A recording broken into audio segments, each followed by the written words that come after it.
আসসালামু আলাইকুম। প্রিয় দর্শক, অন্য মঞ্চের আলাপ চাইতায় আপনাদের সকলকে আমন্ত্রণ জানাচ্ছি। আজকের এই অনুষ্ঠানে সবাইকে স্বাগত।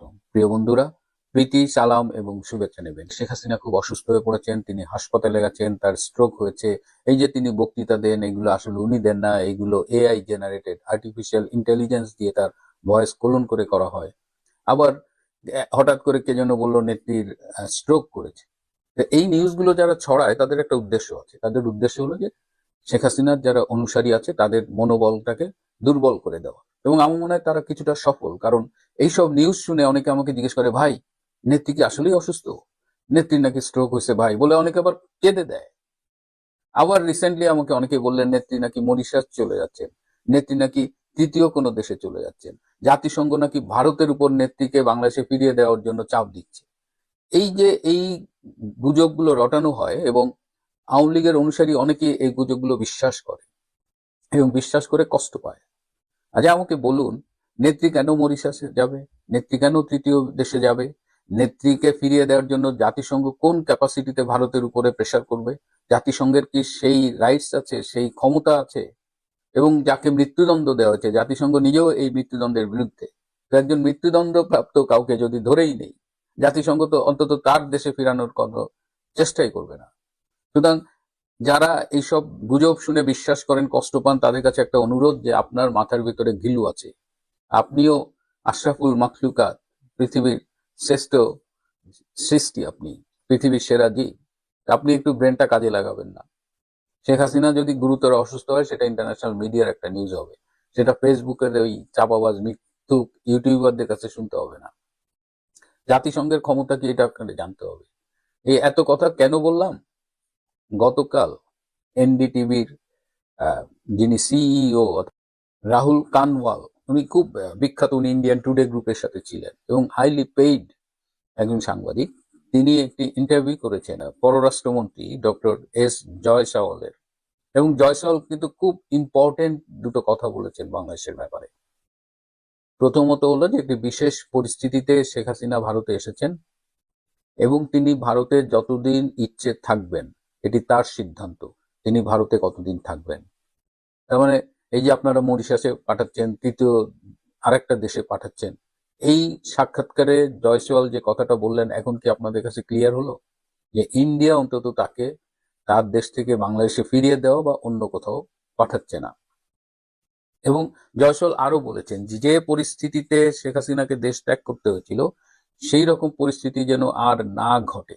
অর্থাৎ যে জঙ্গি হামলার মুখে শেখ হাসিনা বাংলাদেশ ছেড়ে এসেছিলেন, সেই জঙ্গিদের উত্থান বা জঙ্গিদের হামলা করার সক্ষমতা, এই পরিস্থিতি যেন আর না ঘটে, এবং ভারত সেটা চায় না এবং ভারত সে লক্ষ্যেই কাজ করবে। আরেকটি গুরুত্বপূর্ণ কথা তিনি বলেছেন যে শেখ হাসিনা সরকারের একটা সমালোচনা হলো যে তার সময়ে সুষ্ঠু নির্বাচন অনুষ্ঠিত হয়নি। যদিও নির্বাচন সুষ্ঠু না হওয়ার জন্য আমি বলবো যে এর দায় অনেকটাই বিএনপির, কারণ বিএনপি তারা নির্বাচন বর্জন করেছে, 2014 সালের নির্বাচনে তারা অংশগ্রহণ করেনি, আবার 2024 সালের নির্বাচনেও তারা অংশগ্রহণ করেনি। তো নির্বাচন অংশগ্রহণ না করলে তো অটোমেটিক সেই নির্বাচনটা গ্রহণযোগ্যতা কমে যায়। আজকে যে 2026 সালে ফেব্রুয়ারিতে নির্বাচন করার একটা পায়তারা করা হচ্ছে, সেই নির্বাচনে আওয়ামী লীগ যদি অংশগ্রহণ না করে, তাহলে সেই নির্বাচনের গ্রহণযোগ্যতা প্রশ্নবিদ্ধ হতে বাধ্য। সুতরাং জয়সওয়াল বলেছেন যে যে নির্বাচনী ব্যবস্থা নিয়ে এত কথা হচ্ছে, তাহলে বর্তমান সরকারের উচিত যে একটা নিরপেক্ষ গ্রহণযোগ্য একটা নির্বাচন করা, একটা ফ্রি অ্যান্ড ফেয়ার ইলেকশন করার। এবং ভারত মনে করে যে সেই ফ্রি অ্যান্ড ফেয়ার ইলেকশনের মাধ্যমে নির্বাচিত যে সরকারটি আসবে, তার সাথে ভারত কাজ করবে। সুতরাং ইনক্লুসিভ নির্বাচন যদি না হয়, ফ্রি ফেয়ার ইলেকশন যদি না হয়, সেই নির্বাচন তো ভারতের কাছে গ্রহণযোগ্য হবে না, এবং এটা খুব ক্লিয়ার করে বলে দিয়েছেন। এবং মেসেজ হলো বাংলাদেশ সরকারের কাছে যে আগামীতে যে নির্বাচনটি অনুষ্ঠিত হবে, সেটি ফ্রি ফেয়ার এবং ইনক্লুসিভ ইলেকশন হতে হবে, লেভেল প্লেইং ফিল্ডে সবার অংশগ্রহণের সুযোগ থাকতে হবে। So this is very important. যারা ভারত কেন্দ্রিক বাংলাদেশের এই বিষয়গুলো নিয়ে ভাবেন এবং নানা রকম গুজবে যারা বিভ্রান্ত হন, তাদের জন্য এই জয়সওয়ালের এই দুটা পয়েন্ট খুব ইম্পর্টেন্ট। প্লাস বাংলাদেশের বর্তমান ইন্টারিম গভর্নমেন্ট, কিংবা আমার ধারণা ইন্টারিম গভর্নমেন্ট থাকবেন না বেশি দিন, যারা কেয়ারটেকার গভর্নমেন্ট আসবেন, এবং সেই কেয়ারটেকার গভর্নমেন্টের অধীনে একটা ফ্রি ফেয়ার অ্যান্ড ইনক্লুসিভ নির্বাচন হবে বা হওয়ার চেষ্টা করা হবে। বলে আমার ধারণা। আরেকটা বিষয় হলো যে আমি গতকাল বলেছি যে পুতিনের সাথে শেখ হাসিনার মিটিং হয়েছিল 17 মিনিট। তো এটার পরে আমাকে অনেকে ফোন করেছে যে ভাই এটা সত্যি কিনা। আমি যেহেতু দায়িত্ব নিয়ে বলেছি এটা অবশ্যই সত্যি, তখন আমাকে বলেছে কেন আপনি বলতে গেলেন এই যে রাশিয়ার সাথে মিটিং করলো, আমেরিকা মাইন্ড করবে কিনা। রাশিয়া প্রেসিডেন্ট পুতিন ভারতে আসছে, আমেরিকা কি মাইন্ড করেছে? শেখ হাসিনার সাথে পুতিনের, রাশিয়ার সাথে বাংলাদেশের একটা ঐতিহাসিক সম্পর্ক আছে, সুতরাং আমেরিকা এখানে মাইন্ড করার কি আছে? এই যে পুতিন মোদির সাথে বৈঠক করলো, পুতিন ভারত সফর করলো, ট্রাম্পের কোনো প্রতিক্রিয়া দেখেছেন? একটু পান থেকে চুন খুসলেই তো ট্রাম্প টুইট করেন, এক্স হ্যান্ডেলে, তার ট্রুথ সোশ্যালে তিনি নানান ভাবে টুইট করেন। পুতিনের ভারত সফর নিয়ে ট্রাম্পের কোনো টুইট দেখেছেন, কোনো প্রতিক্রিয়া দেখেছেন? একটা সংবাদ সম্মেলনে সাংবাদিকরা যখন বলেছিলেন, অনেক মানে জোরাজুরি করার পরে তিনি একটি কমেন্ট করেছেন। ডোনাল্ড ট্রাম্প বলেছেন যে মোদিও আমার ফ্রেন্ড, পুতিনও আমার ফ্রেন্ড। এবং এই যে পুতিন ভারত সফরে আসছে, এখানে তো আমেরিকারও একটা এজেন্ডা নিয়ে আলোচনা হচ্ছে, and that was Ukraine. Putin মোদিকে অনুরোধ করেছে ইউক্রেনের সাথে যে সমস্যা সেটা সমাধানে মিডিয়েট করতে। সুতরাং আজকের পরিবর্তিত বিশ্ব ব্যবস্থায় আমেরিকা এবং রাশিয়ার আরো কাছে আসার একটা সুযোগ হয়েছে, এবং এই দুটো পরাশক্তির মাঝখানে দাঁড়িয়ে উদীয়মান পরাশক্তি ভারতকে এখন আর পরাশক্তি না বললে কোনো উপায় নেই, পৃথিবীর চতুর্থ বৃহত্তম অর্থনীতির দেশ। সো ভারত একটা ব্যালেন্স করছে, ভারত ইউক্রেন যুদ্ধটাকে কি করে বন্ধ করা যায় সেই লক্ষ্যে কাজ করছে। তো এই অবস্থায় শেখ হাসিনা পুতিনের সাথে মিটিং করলে এটা গোপন করারও কিছু নেই। তবে হ্যাঁ, বিভিন্ন কারণে এটা মিডিয়ায় ওভাবে আসেনি এবং যথেষ্ট গোপনীয়তা বজায় রাখা হয়েছে। এমনকি শেখ হাসিনার অফিসের লোকজনও এই মিটিংটার ব্যাপারে জানেন না। এবং শেখ হাসিনা যে পুতিনের সাথে মিটিং করবেন, এর আগে 2রা ডিসেম্বর জয়সওয়ালের সাথে 1 ঘন্টা 20 মিনিট শেখ হাসিনার মিটিং হয়েছে, এবং সেই মিটিং এ সায়মা ওয়াজেদ পুতুলও উপস্থিত ছিলেন। আবার পুতিনের সাথে মিটিং করার পরে ভারতের প্রতিরক্ষা মন্ত্রী রাজনাথ সিং এর সাথে শেখ হাসিনার 1 ঘন্টার একটা মিটিং হয়েছে। So these are very important development. এই মানে এখন চেষ্টা করা হচ্ছে, আপনারা জানেন যে বাংলাদেশের ব্যাপারে এখন ভারত এবং আমেরিকার অবস্থানটা খুব কাছাকাছি, তারা এক হয়ে কাজ করছেন। বাংলাদেশের কিছু বিষয়ে তারা আহ, মানে ঐকমত্যে পৌঁছেছেন, যেটা আমরা এখনো হয়তো ওভাবে জানি না বা প্রকাশ্যে আসেনি।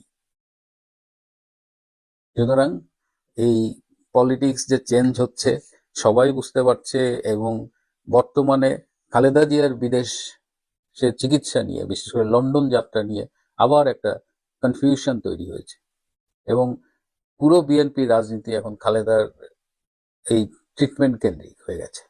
যদিও তারা 300 আসনে নমিনেশন ঘোষণা করেছে, কিন্তু একটি অসমর্থিত সূত্র বলেছে যে বিএনপি এখন ফেব্রুয়ারি নির্বাচন পেছানোর জন্য দাবি তুলতে পারে বা আন্দোলন করতে পারে। এই যখন বাংলাদেশের রাজনীতির অবস্থা, খালেদা জিয়া আদৌ লন্ডন যাবেন কিনা, আবার একজন দেখলাম একটা ফটোকার্ড বেরিয়েছে, খালেদা জিয়া তার পুত্রবধূ ডক্টর জুবায়েদাকে অনুরোধ করেছে তিনি বিদেশে চিকিৎসা করতে যান না।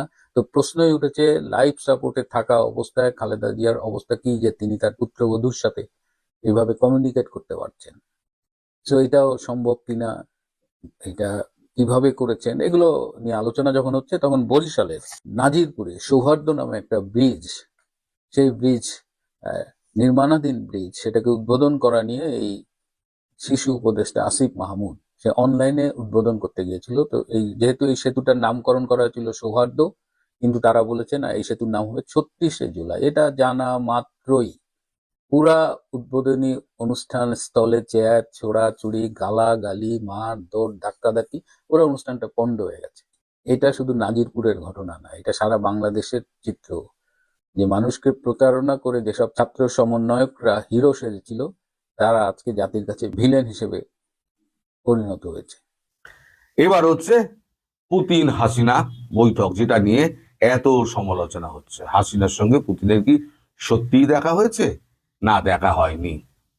বাকি যেটা রয়েছে এটার আমি ক্লারিফিকেশন দিচ্ছি, এবং আমার ওই সূত্রপুত্র বলে না, আমি ডিরেক্টলি বলে দিই অমুক লোকটা আমায় বলেছে।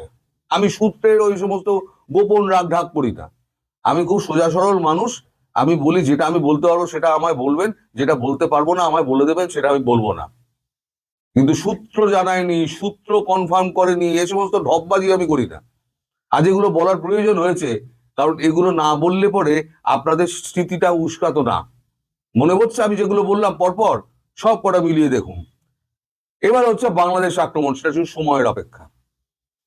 এবার আমি মাঝে মাঝে একটা কথা বলি, আপনাদের দেশে না একজনকে আমার খুব পছন্দ হয়, যিনি বিদেশের কূটনীতি, বৈদেশিক কূটনীতিটা বোঝেন, রাজনীতিটা বোঝেন। আপনারা তাকে যতই গাল মন্দ করুন, তার সঙ্গে আমার চেনা নেই, পরিচয় নেই, কিছু নেই। তিনি একটা খবর কিন্তু করেছেন যে এটা সত্যি কি মিথ্যে, তো অন্য টাইটেল দিয়ে করেছেন। তিনি হচ্ছেন গোলাম মওলা রনি, তিনি কিন্তু করেছেন এবং তার খবরের কিন্তু ভিত্তি আছে। উনি কিন্তু এটাকে অস্বীকারও করেননি, আবার স্বীকারও করেননি। অস্বীকার কিন্তু কেউ করছে না, কিন্তু বলছে আমাদের সূত্র জানায়নি।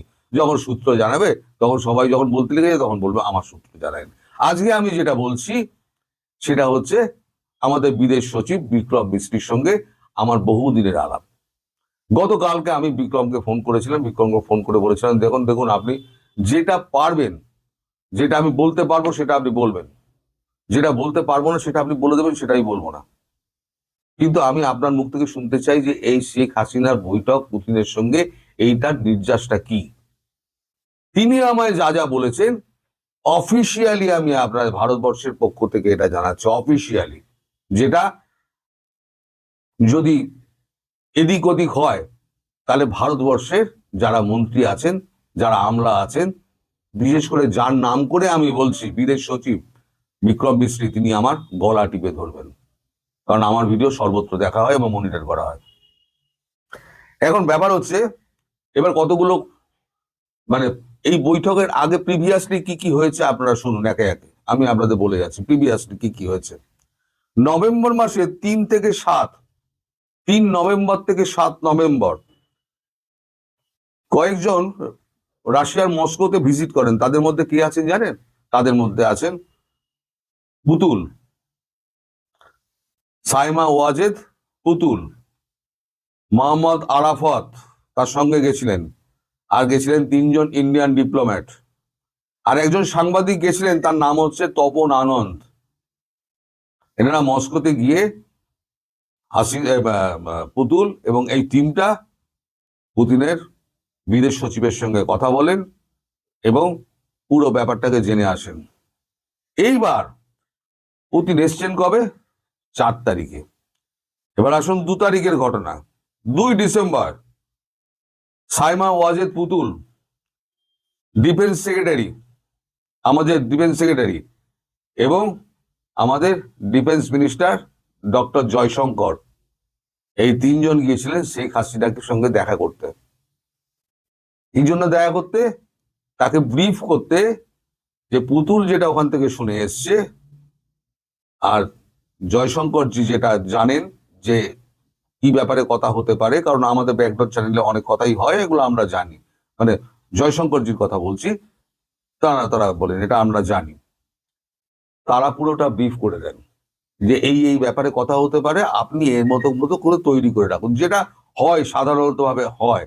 মানে যারা রাষ্ট্রনেতা থাকে তাদেরকে আগে থেকে ব্রিফ করে দেওয়া হয় যে এই বলতে হবে, এই ব্যাপারে আলোচনা আছে, মিনিস্ট্রিকে দেওয়া হয়, সেই মিনিস্ট্রির উপরে তিনি কথা বলবেন। এগুলো প্রধানমন্ত্রী শেখ হাসিনা ভালো মতো জানেন, ফলে তার পক্ষে অসুবিধাজনক কিছু নেই।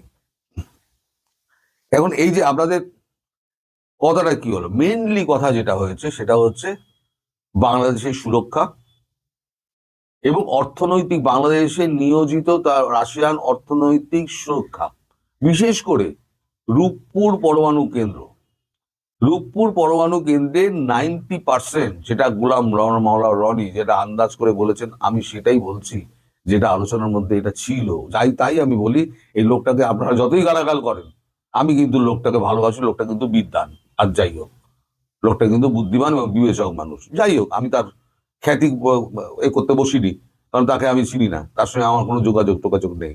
কিন্তু আমি উপমা দিচ্ছি, বোঝেন যিনি, তিনি কিন্তু বোঝেন, ওই ফালতু ফাঁকা আওয়াজ মানেন না। তো রূপপুর পরমাণু কেন্দ্রের 90% যে কাজটা হয়েছে, বাকি যে 10% কাজটা বাকি আছে, সেই 10% কাজটা যতক্ষণ না শেষ হচ্ছে ততক্ষণ পর্যন্ত রাশিয়া তার টাকাটা তুলতে পারছে না। ধরুন একটা ব্যবসায়ী টাকাটা ঢেলেছে, টাকাটা তো তুলবে, তোলার মতো অবস্থায় নেই, আর নতুন করে ওখানে যে করবে, যতক্ষণ না পর্যন্ত ওখান থেকে বিজ্ঞানী আসছে, টেকনিশিয়ান আসছে, ভারত থেকে যাচ্ছে, ততক্ষণ পর্যন্ত এগুলো হবে না। ফলে রূপপুর পরমাণু কেন্দ্র ওটাকে চালু করতে গেলে এবং ওটাকে শেষ করতে গেলে এবং চালু করতে গেলে যে সময়টার দরকার, সেই সময় একটা সুস্থির আইন শৃঙ্খলা, একটা সুস্থির সরকার দরকার। ফলে সুস্থির সরকার গড়ার পক্ষে যা যা দরকার সেটা রাশিয়া নিজে মাঠে থেকে করবে। মাঠে থেকে করবে মানে বুঝে নিন, মাঠে থেকে করবে, এর বেশি আমি কিছু বলবো না। কারণ স্ট্র্যাটেজিক্যাল ব্যাপার আমি কিছু বলবো না, এটা আমি কথা দিয়েছি, আমি বলবো না। মাঠে থেকে করবে। এবার তার অর্থ কি হতে পারে আপনারা বুঝে নিন। আচ্ছা,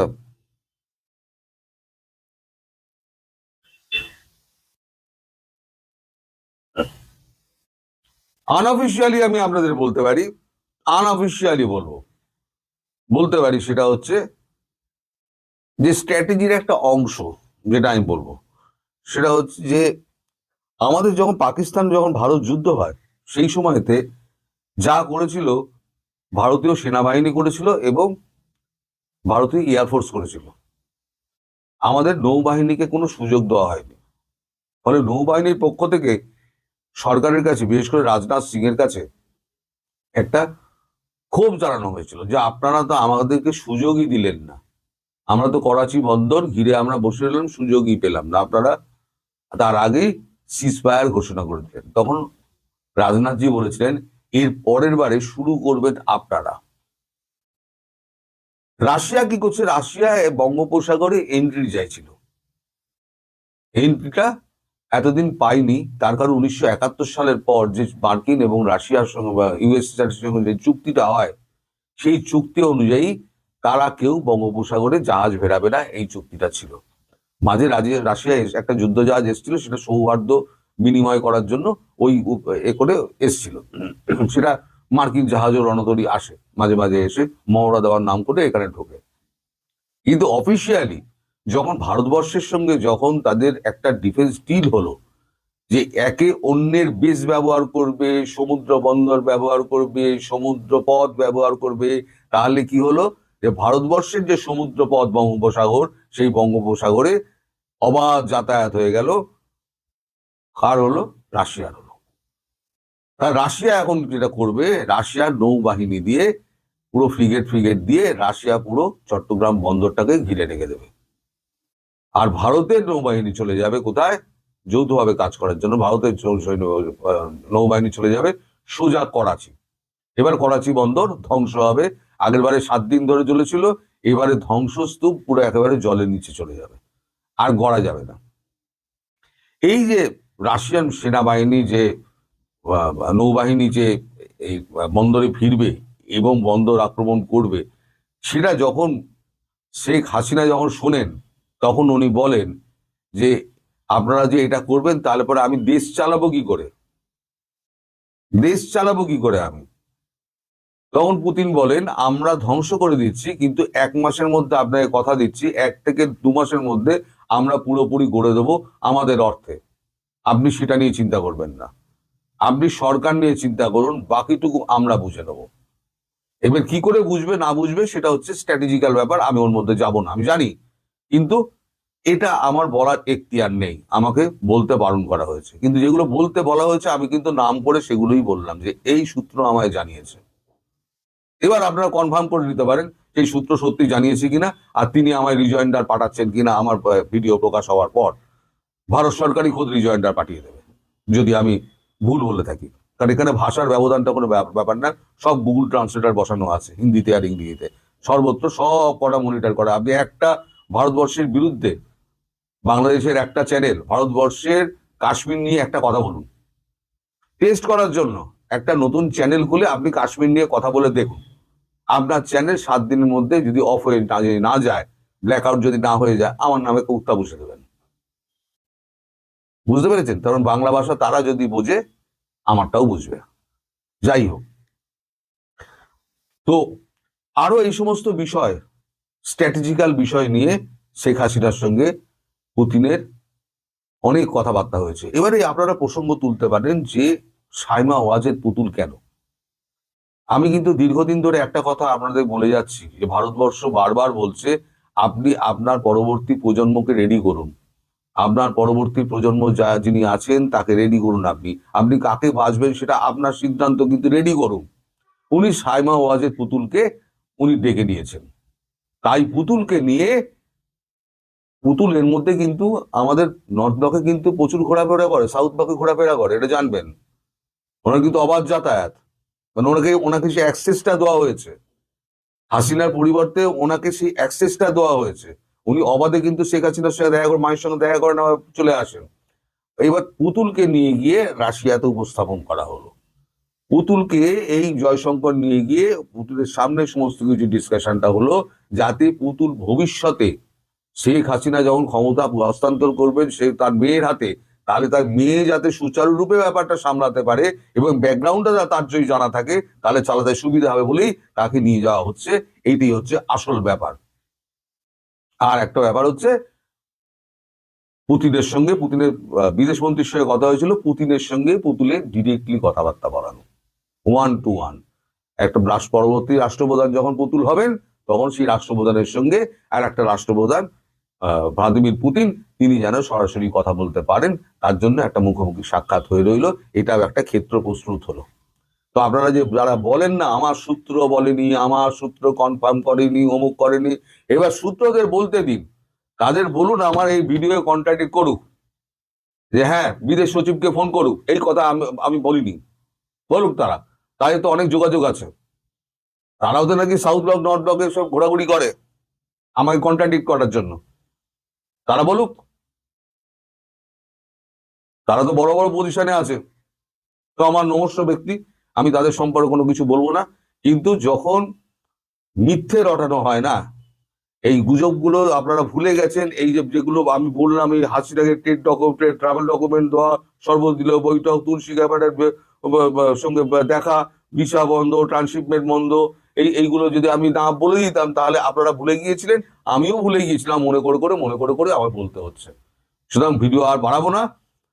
শেখ হাসিনার সঙ্গে দেখা হয়েছে এবং সেই ক্ষেত্রে শেখ হাসিনার সঙ্গে এমন কিছু কথাবার্তা হয়েছে, পুতিন, জয়শঙ্কর এবং শেখ হাসিনা তিনজনের সঙ্গে এমন কিছু সে কথাবার্তা হয়েছে, যার ভিত্তিতে, যেটা আমি জানতে পারিনি, আমি যেটা জানতে পারি নাই বলে দিই, জানতে পারিনি, তার ভিত্তিতে গতকালকে জয়শঙ্করজি ওই কথাটা বলেছেন। তিনি যখন মনে করবেন, তিনি পরিস্থিতির শিকার হয়ে এসেছিলেন, তিনি যখন মনে করবেন তখন তিনি যাবেন। এবার কি কথাবার্তা হয়েছে সেটা তো একটা গোপনীয় ব্যাপার, সেটা কেউ ভাঙবে না, আমি তো ভাঙবই না, কারণ আমি প্রতিশ্রুতিবদ্ধ। জঙ্গি ফুয়াদকে আজকে জনতা ধাওয়া করেছে, ব্যাপারটা দেখে আমাদের অনেকের ভালো লেগেছে। কিন্তু শুধু এই একটুখানি ধাওয়াতেই জঙ্গি ফুয়াদের অপরাধ শেষ, অথবা এখানেই কি জনতা থেমে যাবে? আসুন আমরা সেই জিনিসটা একটু বিবেচনা করে দেখি। জঙ্গি ফুয়াদ কোথা থেকে এসেছে সেটার একটু ব্যাকগ্রাউন্ড আমাদের দেখা দরকার। আমরা শুনেছিলাম যে জামাতের তরুণ সমর্থক নেতাদের নিয়ে একটা পার্টি হচ্ছে, এবি পার্টি, যেখানে এরা মুক্তিযুদ্ধকে মেনে নেবে, ৭১-এর জন্য দায় নেবে না, ইত্যাদি ইত্যাদি ভালো ভালো কথা শুনেছি। এবং এটাও শোনা যায় যে ডিজিএফআই নাকি এই পার্টি তৈরি করেছে, আওয়ামী লীগ, অর্থাৎ আওয়ামী লীগ সরকারের এক ধরনের পৃষ্ঠপোষকতা ছিল এই জঙ্গি ফুয়াদকে তৈরি করার ক্ষেত্রে।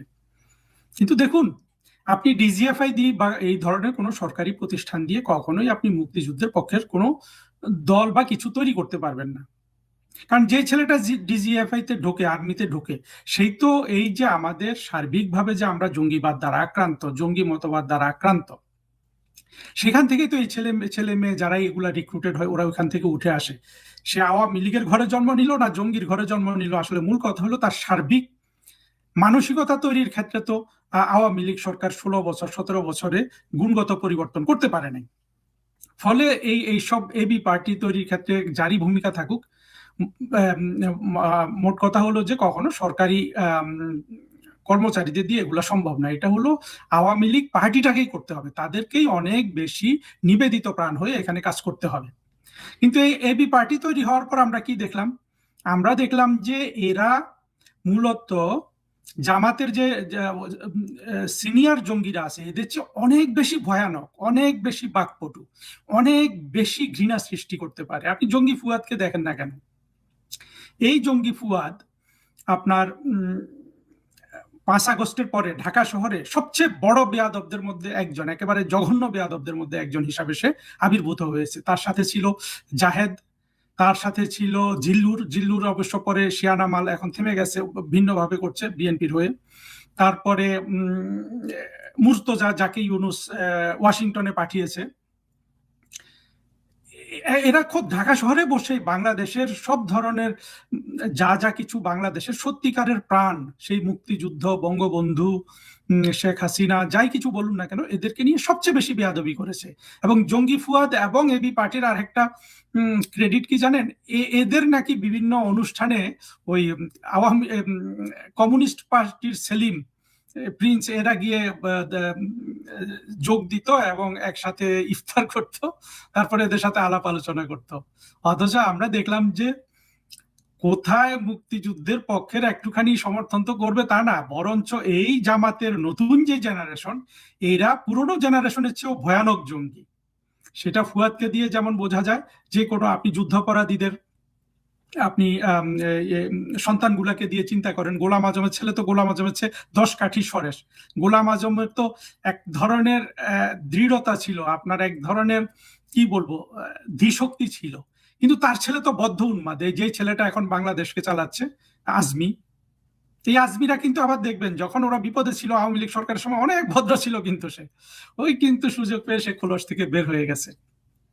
কিন্তু বিপরীত দিকে চিন্তা করেন, এই যে 24-এর যে আমরা জুলাইতে যে জঙ্গি উত্থান দেখলাম, এখানে দেখবেন যে আওয়ামী লীগের অনেক নেতার সন্তানরা, অনেক ক্রিকেটার এরা কিন্তু জঙ্গিদের সাথে রাস্তায় নেমে গেছে। আপনি কি কখনো কল্পনা করতে পারেন যদি আওয়ামী লীগ জঙ্গিদের বিরুদ্ধে একটা প্রতিরোধ গড়ে তুলতে পারে, একটা আন্দোলন তৈরি করতে পারে, যেসব জামাতের নেতা আছে, বাংলাদেশের চিহ্নিত জঙ্গিরা আছে, তাদের কোনো সন্তান এদের সাথে যোগ দিবে না? কোনোদিন যোগ দিবে না। এর কারণ হলো জঙ্গিরা অনেক বেশি নিবেদিত প্রাণ। তাদের এই যে ঘৃণা এবং অশান্তিটাকে চিরস্থায়ী করার জন্য তারা যে পরিমাণ নিবেদিত প্রাণ, আমাদের মুক্তিযুদ্ধের পক্ষে শক্তি সেইটার তো ধারে কাছে নাই। তারা রাষ্ট্র ক্ষমতাটাকে মনে করে যে আমার রুটি রুজি, আমার দুর্নীতি, এইসবের মানে কিন্তু আসলে তো সেটা হওয়া উচিত ছিল না। বাংলাদেশের মতো দেশে আওয়ামী লীগের জন্য রাষ্ট্রটা শাসন করা অনেক কঠিন। সেখানে প্রতিটা মন্ত্রীরাই তো আসলে রাজনৈতিক সরকারি ক্ষমতাটা ভোগ করে, বা যাদেরকে বিভিন্ন সরকারি প্রতিষ্ঠানের প্রধান বানানো হয়, তো তাদেরকে অনেক বেশি নিবেদিত প্রাণ হওয়ার কথা না? সেটা কি আমরা হয়েছিলাম? না, আমরা হইনি। কিন্তু তারপরও জঙ্গি ফুয়াদদের উপর বিপদ কিন্তু ধেয়ে আসছে। কিভাবে ধেয়ে আসছে চিন্তা করেন। আজকে বাংলাদেশের মানুষ কেন জঙ্গি ফুয়াদদের পেছনে গেছে? বাংলাদেশের মানুষ মূলত জঙ্গি ফুয়াদদের কাছে গেছে কারণ ওই যে একটা কথা তারা জেনে ফেলেছে যে বেহেশতে গেলেই 72 হুর তার জন্য রেডি। এটা তো বাংলাদেশের পুরুষগুলা শুনে ফেলেছে, তাই না? মোটা দাগে যেই দেশের পুরুষ বা মানুষ আপনার শেয়ার বাজারের যে আপনার ফটকা কারবার হয় সেই লোভ সামলাতে পারে না, সেই দেশের মানুষ যখন জানে যে বেহেশতে গেলেই 72 হুর পাওয়া যাবে, এবং সেটা আসলে আছে কি নাই সেটা তো তার আসলে শেয়ার বাজার থেকে তো সবাই উপকৃত হয় না এই ফটকা কারবারে গিয়ে, তারপরেও তো হাজার হাজার মানুষ কিন্তু লাইন ধরে। তো এই পুরুষগুলা শুনে ফেলেছে না যে ওইখানে গেলেই 72 হুর, এই লোভ থেকে তো সে সরতে পারবে না কোনোদিন। কিন্তু এই লোকগুলা যারা তাকে একটা রাস্তা দেখিয়ে দিচ্ছে যে এই জায়গায় 72 হুরের কাছে যেতে হইলে আমার তরিকায় আসো, জামাত, হেফাজত, বাংলাদেশের যারা জঙ্গিরা আছে তারা তো এই রাস্তাটা দেখিয়ে দিয়েছে, এবং এই জন্য মানুষ কিন্তু ওদেরকে ভালোবাসে। কিন্তু আওয়ামী লীগ বা যারা মুক্তিযুদ্ধের পক্ষের শক্তি, তারা যদি জঙ্গিদের প্রকৃত অবস্থা মানুষের কাছে পৌঁছে দিতে পারতো, যে না তারেক মনোয়ার বা কাজী ইব্রাহিম বা ফুয়াদের কথা যদি কেউ বেহেশতে যেতে চায়, তাহলে তো সে আল্লাহকেই একজন ক্রিমিনাল হিসেবে চিহ্নিত করছে। কারণ কাজী ইব্রাহিম একটা সরাসরি ক্রিমিনাল, সে মিথ্যা কথা বলে। তারেক মনোয়ার এরা যে কত মিথ্যা কথা বলেছে পাবলিকলি সবাই জানে। আমির হামজা মিথ্যা কথা বলে। অর্থাৎ এইসব ক্রিমিনালদের কথায় যদি কেউ বেহেশতে যাবে, সে তো আল্লাহকেই ক্রিমিনাল তৈরি করে ফেলতেছে। এই জিনিসটা যদি সত্যিকার একবার মানুষের মগজে ঢুকিয়ে দেওয়া যায়, তাহলে চিন্তা করুন তো এই জঙ্গিগুলোর কি বেহাল দশা হবে। আমি আশা করছি না যে সেটা রাতারাতি হবে, কিন্তু কি হবে জানেন, বাংলাদেশ একেবারে ধ্বংসের কিনারায় যেমন দাঁড়িয়ে আছে, বাংলাদেশের মানুষের আপনার পেটের ভাত, পরনের কাপড়, এই প্যারাসিটামল জাতীয় ওষুধ, এগুলোর উপরেও কিন্তু থাবা বসিয়েছে এই ইউনূস। আপনি যতই বিএনপি কে ক্ষমতায় আনুন, বিএনপির মধ্যে তো অনেক ভালো মানুষ আছে, আমি অস্বীকার করবো না, আমি তাদেরকে রেসপেক্টও করতে চাই। বিএনপিও যদি ক্ষমতায় আসে, এই জঙ্গিদের তারা দমন করতে পারবে না। আর জঙ্গিরা আসলে তো জঙ্গিদের দমন করতে চাইলেও পারবে না, কারণ হলো যে জঙ্গি যা চায় সেটা অশান্তি। তার জন্য সে কিন্তু সে মেরে ফেলবে, এই জামাতের শফিককে মেরে ফেলবে, তারেক রহমানকে মেরে ফেলবে, কোনো সমস্যা নেই। তারেক রহমান যেমন 21শে আগস্টে গ্রেনেড হামলা করে শেখ হাসিনা এবং পুরো আওয়ামী লীগকে উড়িয়ে দিতে চেয়েছিল, পারে নাই। কিন্তু তারেক রহমানের ক্ষেত্রে যদি জঙ্গিরা অ্যাটেম্প্ট নেয়, ওটা সাকসেসফুল হয়ে যাবে। কারণ তারেক রহমান সাহেবকে আমরা দেখলাম যে আসলে ওনার মানে অ্যান্টেনা এত নিচে অ্যান্টেনা দিয়ে আসলে বাংলাদেশের মতো দেশ শাসন করার যোগ্যতা উনি এখন অর্জন করেন নাই। মানে আমি ওনার প্রতি মানে জঙ্গিদের হয়েও শাসন করার যোগ্যতা উনি অর্জন করেন নাই। বাংলাদেশের সাধারণ মানুষকে আসলে আমাদের ওই জিনিসগুলো বুঝাতে হবে।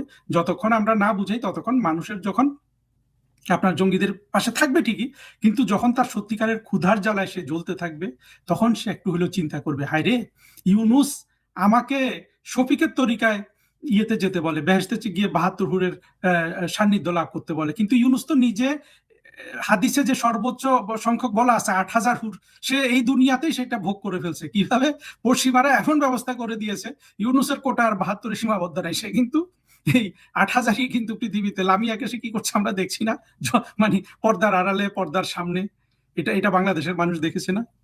এই ধরনের চাতুর্য, এই লোভী বদমাশগুলা বাংলাদেশকে যে দখল করে ফেলছে, এটা বাংলাদেশের সাধারণ মানুষ, তার পেটের ক্ষুধা যখন একটু একটু বাড়বে, তার যে ছেলেটা বিদেশে যেতে পারতো, সে বিদেশে আর যেতে পারছে না, ইউনুসের কারণে সবাই ভিসা বন্ধ করে দিয়েছে।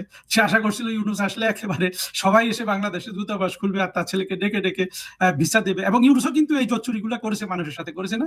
বারবার বলে যে বাংলাদেশের এই তরুণরা সারা বিশ্ব দাবড়ে বেড়াবে, ওইখানে যাবে, তার কাছে কান্নাকাটি করছে বিদেশিরা এসে, আপনি আমাদেরকে তরুণদের দেন। এবং বাস্তব অবস্থাটা হলো যে ভিসা বন্ধ করে দিচ্ছে।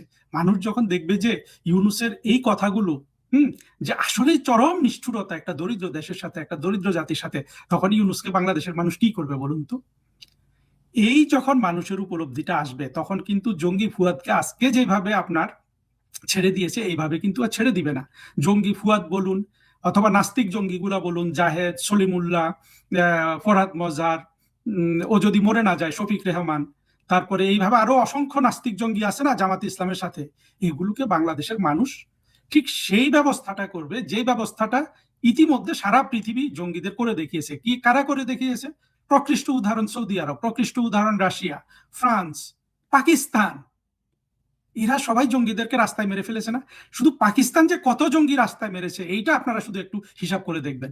যে রাষ্ট্রটা জঙ্গিদের ব্যবহার করে, উৎপাদন করে সুযোগ মতো, প্রয়োজন মতো, সেই রাষ্ট্র কিভাবে জঙ্গিদের রাস্তায় মেরে ফেলে গুলি করে, এটা একটু আপনারা নিজেরা খোঁজ করে দেখবেন। আমাকে এগুলো নিয়ে এত খোঁজ করতে বলবেন না, এগুলো এখন অনলাইনে আপনি সহজে এগুলো পাবেন। ঠিক সেই ব্যবস্থাটাই বাংলাদেশের মানুষ, এই ফুয়াদ বলুন, সেই নাস্তিক জঙ্গি বলুন, আস্তিক জঙ্গি বলুন, যারা বাংলাদেশের মানুষের আজকে সর্বনাশ করেছে, যারা বাংলাদেশের মানুষকে ভুল বুঝিয়েছে, যারা বাংলাদেশের মানুষের আপনি নির্বুদ্ধিতা বলতে পারেন, অশিক্ষা বলতে পারেন, চিন্তাহীনতা বলতে পারেন, অথবা ইনোসেন্সও বলতে পারেন। হ্যাঁ, এইগুলোর সুযোগ নিয়ে যারা বাংলাদেশটাকে এইভাবে দখল করেছে, তাদেরকে বাংলাদেশের মানুষ কিন্তু শার্লি হেবদোতে জঙ্গি আক্রমণের পর ফ্রান্সের পুলিশ যেভাবে সবগুলা জঙ্গিকে রাস্তায় মেরে ফেলেছে, এই বাংলাদেশের সাধারণ মানুষ কিন্তু ফুয়াদের মতো জঙ্গিকে রাস্তার মধ্যে মেরে ফেলবে।